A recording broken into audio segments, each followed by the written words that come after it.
Sean Diddy Combs must remain in jail after the judge denied his bond request. The music mogul was found not guilty of racketeering, conspiracy, and sex trafficking charges, but he was still facing jail time after he was convicted of prostitution-related crimes. We want to go right out to Scripps News national correspondent Alex Miller, who was inside that courtroom just a few moments ago in New York. Alex, break it down for us. Tell us what just happened.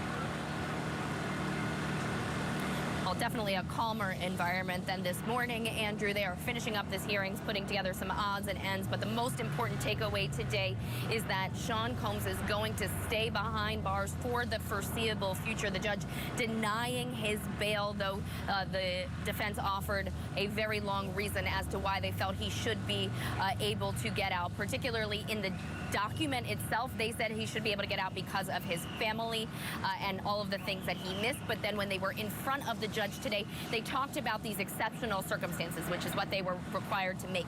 And they likened his case to other cases that we have seen that deal with this particular issue of transporting for prostitution. Now, they say that all the other cases either deal with a minor or they deal with a business who was profiting off of this prostitution. Obviously, neither of those apply to Sean Combs in the case, so they say that he should not have had to have he should not have to stay behind bars, but the judge making it very clear that it is not about that. It is about his danger as a flight risk and his danger and his propensity for violence. In fact, he went through things that the defense said during the trial and quoted them specifically, saying that they conceded that Combs has a propensity for violence in his personal relationships behind closed doors, and that's why he doesn't trust the situation. He said, quoted how the defense said that the domestic violence happened. We own the domestic violence. We own it. We own it. Things that Mark Agnifilo said himself. He said,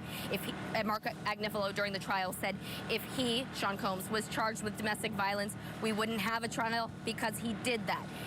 The judge also talks about the fact that the violent incidents weren't just with Cassie Ventura, they were with other people as well. He said that Combs has unpredictable bouts of anger, and that is why he can't let him out, especially because he believes that he has a disregard for the rule of law, and specifically pointed to the fact that he was still committing acts of violence against Jane, of which he was convicted for as recently as June 2024, while he already knew he was under investigation. So he's saying he already knew that he needed to behave well, and he didn't even choose to do so then.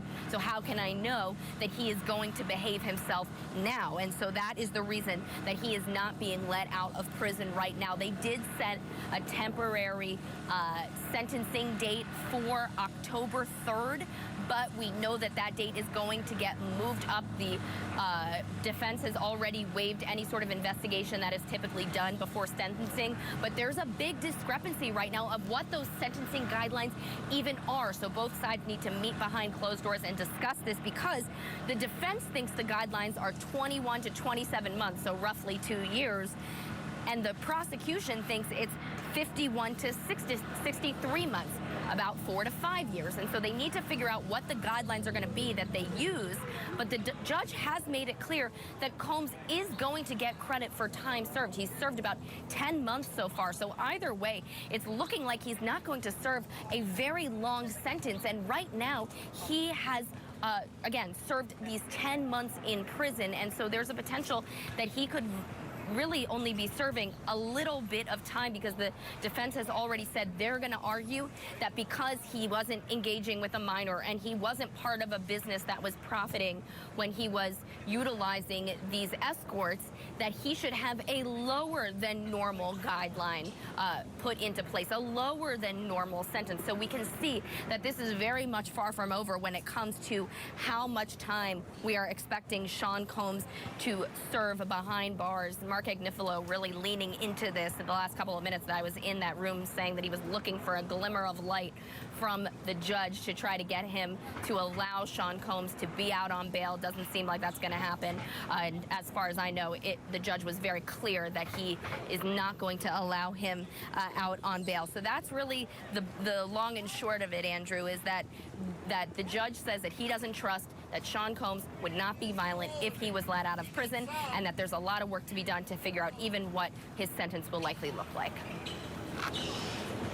Pretty stirring words from that judge. And Alex, you were inside that courtroom many days during this trial. And as we talked about, this was not a trial about whether or not Sean Combs is a good guy, a good boss, a good romantic partner. The prosecution, it seems like, spent a lot of time making the case that he was, in fact, not at certain points in his life. But it was also a very complicated case.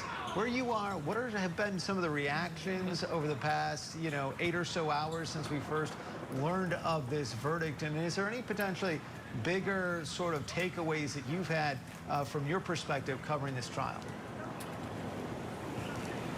I think that there were just a lot of holes in the government's case. I felt that way throughout the entire course of the trial, particularly at the beginning. You could see the disappointment on the government's face. Every single one of those attorneys sitting at that table just now looked completely defeated.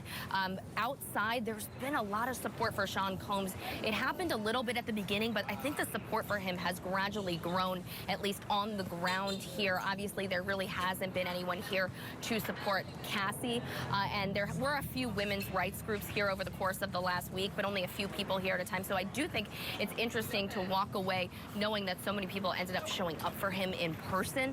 I don't know what that means for, the larger conversation about violence, domestic violence, but it is interesting to see, even as the dangerous parts of Sean Combs continue to be unveiled, that more people continue to show up.